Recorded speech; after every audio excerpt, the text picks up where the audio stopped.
Hey guys, welcome to this video. This video is going to be a quick info video in which we'll be discussing about most frequent issues that students are facing.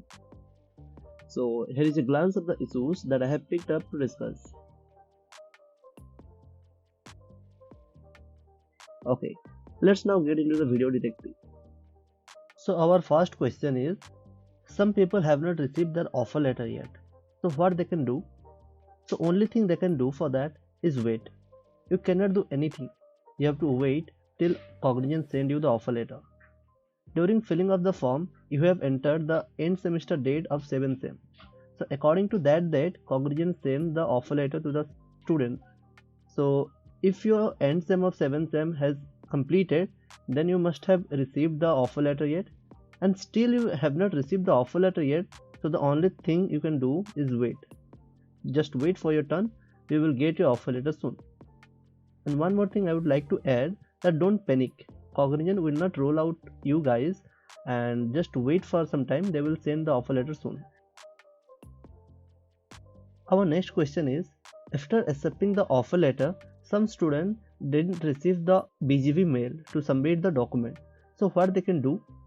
Officially, CTS or Cognizant sends a link for document submission after 2 to 14 hours of accepting the offer letter. But due to technical issue nowadays, Cognizant is sending document submission link in a week. Still, if you are facing an issue, then you can mail them using the mail ID provided, and there's a portal also. You can go there and raise your query. Our next issue is, some students are not receiving onboarding pass in proper time. So what they can do? Suppose you have completed your document submission properly and still you are not receiving the onboarding pass or before your DOJ. So you can do one thing, you can raise a query in the given portal, that the link I will give in the description, and you can also send a mail to the Cognizant team. But I will suggest you that you should wait, because due to huge number of candidates, Cognizant will be sending the onboarding pass in batches. So I have seen many friends of mine have been receiving the onboarding pass in later dates. So basically your date of joining will be postponed to a later date. So I will suggest that raise your query in the given portal, but you should wait for some time. Cognizant will give your onboarding pass in a new mentioned date of joining. Our next issue is, many students have not been assigned the domain and coach. So what should they do? So my answer is, it will be completely handled and managed by CTS team internally. Due to the huge number of candidates, this process takes a lot of time. You cannot do anything to speed up this process, but you can mail them to know the status of this process, and the mail is given below, so you can check out the mail and send them a mail to know the exact status of this process.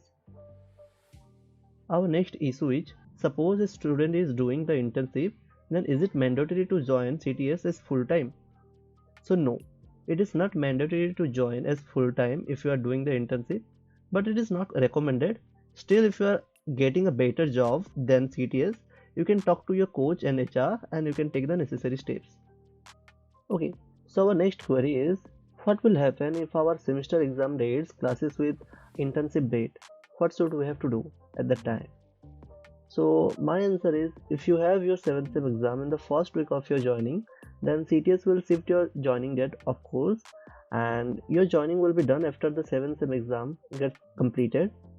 And if you have exam after the first week of joining, then CTS will give 1 week of leave to you to complete all of your exams.